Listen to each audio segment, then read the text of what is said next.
The truth is, aging brings many changes. In Tagalog, kapag nagkakaedad tayo, marami ng pagbabago sa katawan natin. Especially dito sa isip natin, lalo na kapag usaping sex. Hindi nyo ba alam na you can have a good sex after 70? This is Cheryl Ting and welcome back to our channel. Maitim ba skin? Underarm at singit mo? K-Skin ang bahala sa'yo. Premium ang ingredients, paraben-free and sulfate-free, and FDA-approved, kaya safe for everyone. With K-Skin, ibalik ang alindog mo. Huwag nang magpahuli. Okay, let's talk about tips for having great sex. No matter their age. Meaning kahit anong edad mo. Kasi ang intimacy, hindi naman po lugar yan. Yan po ay emotion. Yan po ay feelings. So meaning to say, hindi edad ang hadlang para magkaroon kayo ng good sex. Lalo na kung ang emosyon ng isang tao para sa'yo ay stable. At wino-work out yon para maging stable ito. Kasi part po yan ng romantic relationship. Number 1, kailangan i-expand mo yung definition sa'yo about yes. Hindi yung nakagawian nyo noon, yun pa rin hanggang ngayon. Na-stuck na kayo sa ganyan. Routine na ginagawa ninyo. Of course, may pananawang mangyayari. So, anong ibig sabihin ko? Kung noon sobrang busy kayo sa mga buhay ninyo, sa karir ninyo, paano kayo kumita ng pera, sa mga anak, ngayon, kailangan bigyan nyo ng oras yan. Set aside time with your partner to invite intimacy. So meaning, as you get older, you have to embrace it. Meron kayong opportunity na expand yung mga perspective ninyo. Hindi lang kasi intercourse para masabi mong nakipag-es ka sa partner mo. Meaning yun ay intimacy. Hindi po ganun yun. Ang intimacy po can include yung emotional closeness. Lagi kayong magkausap, lagi kayong magkayakap, minamassage mo yung partner mo, minamassage ka rin niya. Or yung mga erotic activities. Hindi naman kailangan na laging may pagpasok eh. Kahit na yung cuddle, kissing, pwedeng-pwede na yan. And then, let's just cross the bridge when we get there. Pag meron kayong naramdaman na kakaiba sa katawan nyo, mainit, tsaka nyo ituloy. Number 2, kailangan ma-adapt nyo yung routine ninyo. Kapag nagkakaedad na po tayo, iba na rin yung priorities, iba na rin yung hobbies natin, puro nasa retirement na. So, iwanan na yung dati na hindi na pwede. Yung mga hobbies na hindi na uubra at mas nagkukonsume ng too much energy and too much time to spend sa mga ganong activities noon. Kasama ang pagbabago ng routine dyan pagdating sa kama. So, anong ibig sabihin ko? Kailangan willing ka na i-explore ninyo about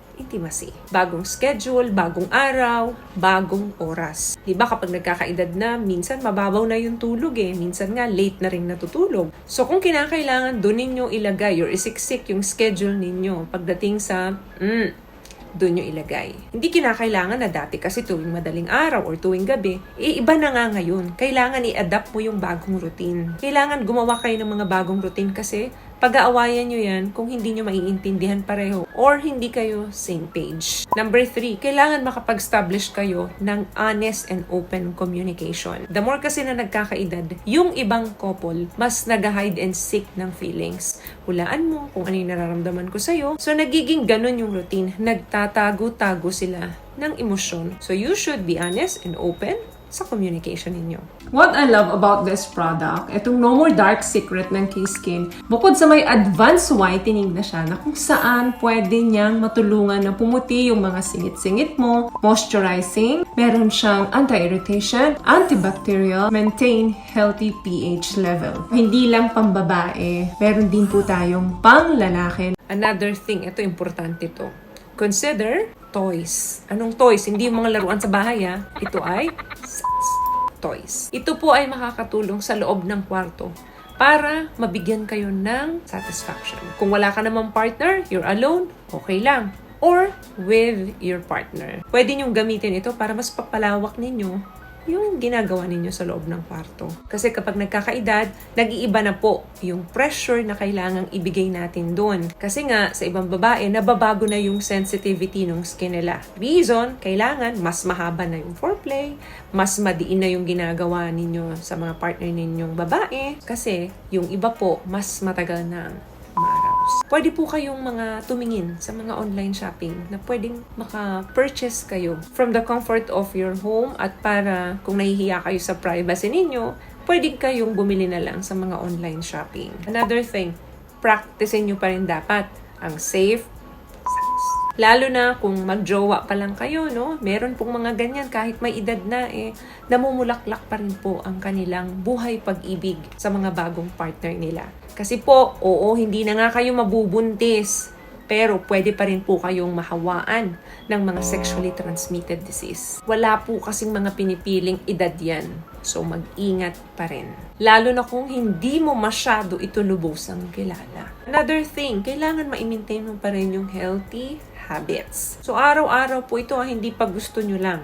Good habits support your energy. So, kung kinakailangan mag-exercise kayo daily, yung simpleng lakad lang, 30 minutes to 1 hour, dyan sa subdivision or sa park, makakatulong po iyan sa mood ninyo and overall health. And last one, address your mental health. Minsan, may mga individual po na the moment na nagkakaedad sila, mas nagiging palaisip sila. Pag palagi po kayong nag-iisip, palagi kayong nag-aalala sa future or sa present na buhay ninyo, maraming worries, pwede kayong mag-develop ng anxiety. So kapag hindi po nangyayari ang isang bagay or yung mga bagay na hindi natin kayang kontrolin, pakawalan natin. Kasi po, malaki po ang epekto niyan sa mental health conditions natin. And can also have a big impact on your sex life. Wala kang gana, ayaw mong nilalambing ka, ayaw mo nang hinahawakan ka, laging mainit ang ulo mo. Kasi marami kang inaalala sa pang-araw-araw mo. Kana dapat, hindi naman inaalala kasi wala naman ho tayong magagawa doon. So relax, exercise, and always enjoy your day. The more na hindi ka nag-aalala,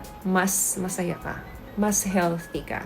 So, may nakuha ka bang tips sa mga napag-usapan natin ngayon? At kung nagustuhan mo ang ating video, please give it a thumbs up, comment down below. Thank you for subscribing, and thank you for sharing this video.